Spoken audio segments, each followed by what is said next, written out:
अलग अलग तीर्थंकरों के ज्ञान भी अगर हमारे पास पहुंचते रहें तो शायद किसी का ज्ञान हमारे हृदय के किसी कोने में बैठ जाए तो हमारा कल्याण हो जाए। अंतरंग में यह विनय आने पर ही हम दम तीर्थ का महत्व समझ सकते हैं। दूसरा तीर्थ कौन सा? दम तीर्थ। दम माने इंद्रियों का दमन करना, इंद्रिय विषयों से हटना। यह दमन का तीर्थ भी भगवान ने बताया, क्योंकि इसके बिना आपका शरीर से राग नहीं हटेगा, और शरीर से राग हटे बिना आपकी आत्मा के प्रति अनुराग, आपकी भी अपनी आत्मा के प्रति अनुराग नहीं आएगा। और जिसको अपनी आत्मा से लगाव नहीं होता वह इस मोक्ष मार्ग पर कभी चल ही नहीं सकता। तो भगवान ने दो ही चीजें बताई। एक तो अपने अंदर उन गुणों की प्राप्ति करने के लिए जो गुण हमसे भी पहले अनेक तीर्थंकरों ने प्राप्त किए हैं, अनेक महापुरुषों ने प्राप्त किए हैं, उनके गुणों की प्राप्ति करने के लिए विनय भाव अपनाओ।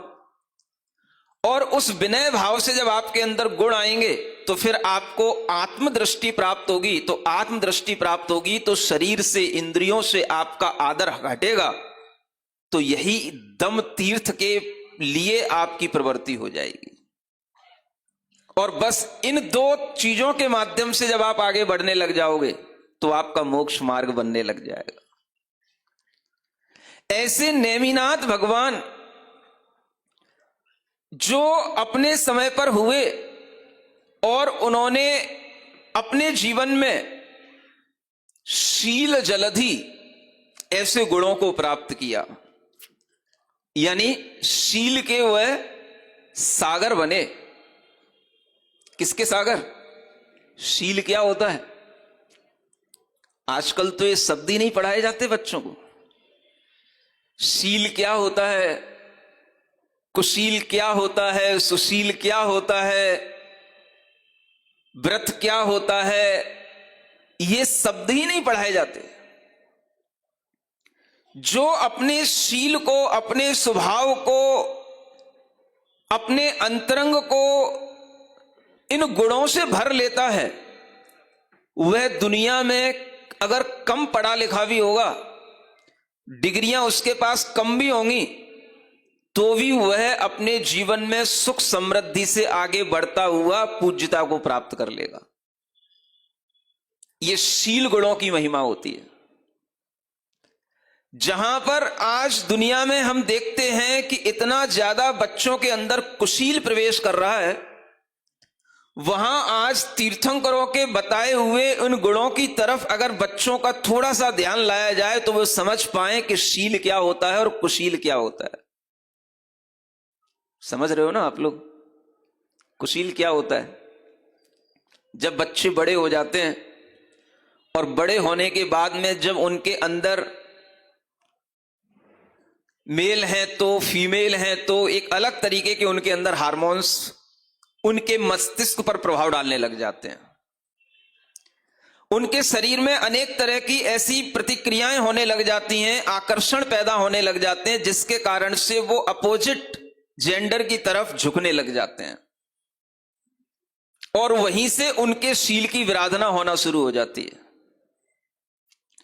और यह विराधना आज सबसे ज्यादा बच्चों में हो रही है।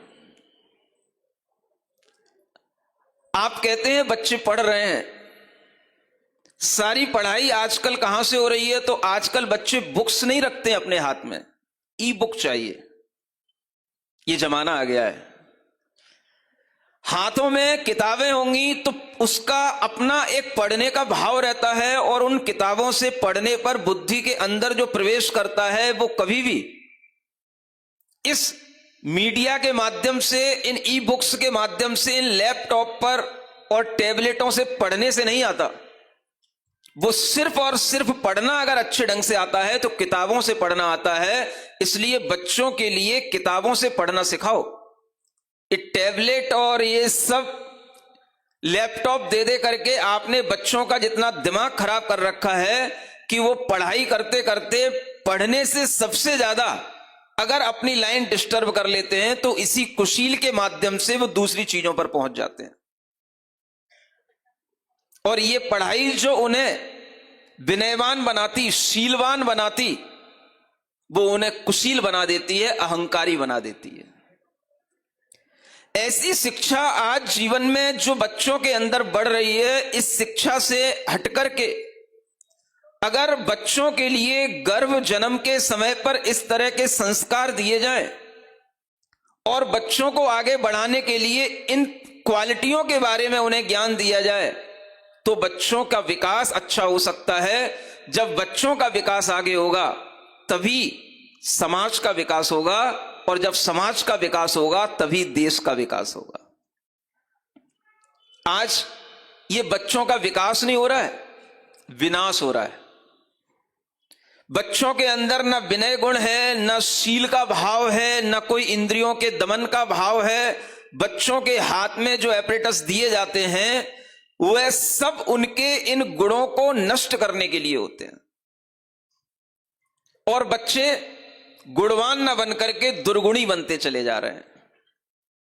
बच्चा तब तक आपके नियंत्रण में है जब तक वो स्कूल में है, और जैसे ही वो कॉलेज की दहलीज पर पहुंचता है, बस उसके अंदर ये सारे अवगुण अपने आप आने लग जाते हैं। माता पिता कहते हैं हम क्या करें, तुम नहीं करें तो कौन करे। आप लोग आसपास के बच्चों को देखते हुए जो ट्रेंड चल रहा है उसी से कंप्रोमाइज करते हुए जब चल रहे हैं, इसी कारण से आपका नुकसान हो रहा है। आपके अंदर अपनी कोई आत्म इच्छा है ही नहीं, आपके अंदर अपनी कोई इच्छा शक्ति है ही नहीं। अगर माता पिता अपना दृढ़ निश्चय करें कि मैं अपने बच्चों को केवल वहीं पढ़ाऊंगा जहां पर ये लैपटॉप से पढ़ाई नहीं होती, जहां पर हैंड में बुक लेकर के पढ़ाई होती है, हम वहीं पर पढ़ाएंगे। अगर माता पिता संकल्प कर लें, इन स्कूलों को सब अपने पैटर्न बदलने पड़ जाएंगे। लेकिन तुम ही लोग बिल्कुल नपुंसक हो रहे हो, कायर हो रहे हो, दूसरों से क्या कहें। बेटा तुम्हारा है, अगर वो तुम्हारी अपनी तुम्हारी इच्छा से नहीं पढ़ सकता है, तुम्हारी अपनी भावनाओं के अनुसार अगर वह शिक्षा और गुणों को ग्रहण नहीं कर सकता है, तो तुम्हारे बेटे होने का क्या प्रयोजन। हर चीज दुनिया में है, सब कुछ हो सकता है। सबसे पहले चाहिए दृढ़ इच्छा शक्ति। अगर आपके अंदर दृढ़ इच्छा शक्ति होगी कि हमें अपने बच्चों को ऐसे ही गुणों के माध्यम से आगे बढ़ाना है, तो आपको वह चीजें भी मिलेंगी, वह संस्थाएं भी मिलेंगी, वह लोग भी मिलेंगे जहां पर इस तरह की पढ़ाइयां होती हैं। जरूरी नहीं है कि हम उन्हीं कॉन्वेंट स्कूलों में पढ़ाएं जहां पर सारे शहर के बच्चे जाते हैं। आप आज ये देखने की कोशिश करें, दुनिया में झांकने की कोशिश करें कि आज डिग्रियों का कोई महत्व नहीं है, महत्व है बच्चे के अंदर कितनी स्किल्स हैं और कितनी क्वालिटीज हैं। और जिस बच्चे के अंदर ये स्किल्स और क्वालिटीज होती हैं, वो बच्चा दुनिया में कहीं पर भी ग्रो कर सकता है और अपना किसी भी तरीके से आगे अपना डेवलपमेंट कर सकता है। बस उसके अंदर ये क्वालिटीज होनी चाहिए जो आपको तीर्थंकरों ने बताई हैं।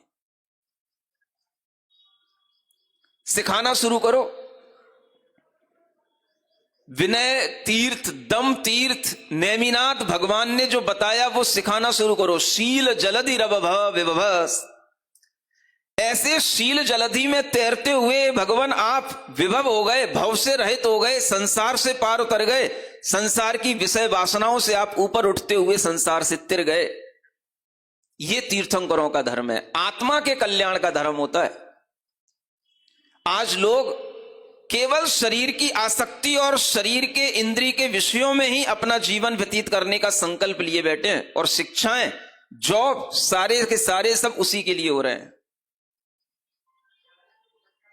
बच्चों में ऐसे संस्कार आते चले जा रहे हैं कि जहां पर उन्हें हर तरीके से ड्रिंक करने को मिले, रात में पार्टियों में हर तरीके का एंजॉय करने को मिले, बस वही उनके लिए अच्छा लगता है, उसी को उनका वह धर्म मान के बैठे हैं।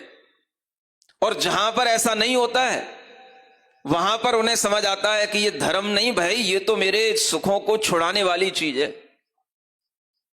तो सारे के सारे बच्चों की ये मानसिकता बनती चली जा रही है कि जितना हम सिगरेट पिएंगे, जितने हम नशा करेंगे, जितना हम ड्रिंक करेंगे, उतना ही हम सबसे ज्यादा अपडेट रहेंगे, उतना ही हम मॉडर्न कहलाएंगे और उतना ही हम आज की पीढ़ी के हिसाब से चलने वाले बच्चे होंगे।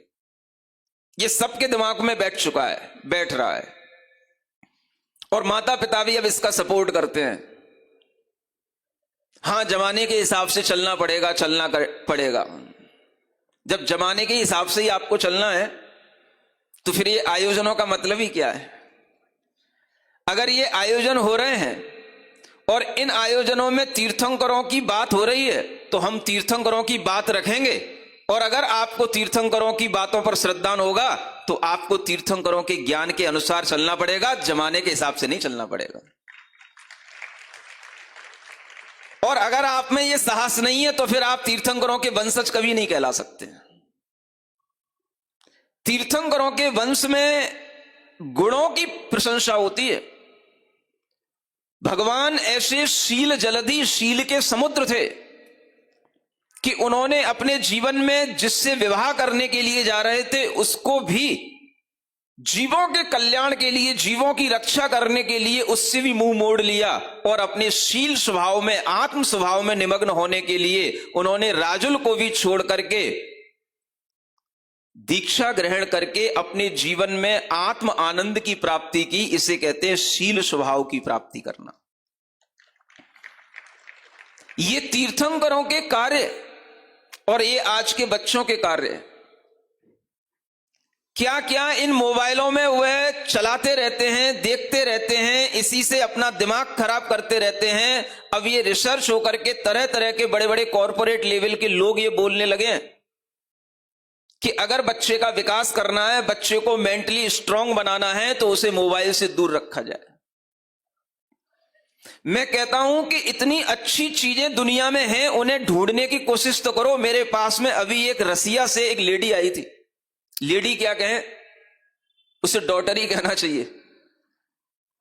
रसिया में रहते हुए उसने शादी नहीं की, उसके पास में मोबाइल नहीं है और उसने ये वहां पर रसिया में मोबाइल का यूज भी नहीं किया जाता। यूट्यूब पर बैन लगा हुआ है और वह बिना मोबाइल के रहती है। और उसने कभी जैनिज्म के बारे में कभी अपने रसिया में ही रह करके, रूस में रह करके उसने पढ़ा होगा कि जैनिज्म ऐसा पवित्र धर्म है। तब से वो जैनिज्म को फॉलो करने लगी और अभी यहां जयपुर में वो दर्शन करने आई थी। तालियां बजाने से कुछ नहीं होगा, तालियां तो हिजड़े भी बजा लेते हैं। हां, ये सब आपको सीखना है। आप अगर अपने बच्चों को मोबाइलों से दूर नहीं रख सकते हैं तो आपको इन धर्म सभा में तालियां बजाने का कोई अधिकार नहीं है। अगर आप अपने बच्चों के प्रति कठोर नहीं हो सकते हैं तो आप अपने बच्चों का जीवन नरक में डाल रहे हैं। आपको अमेरिका की संगति नहीं करना है, रूस की संगति करना है।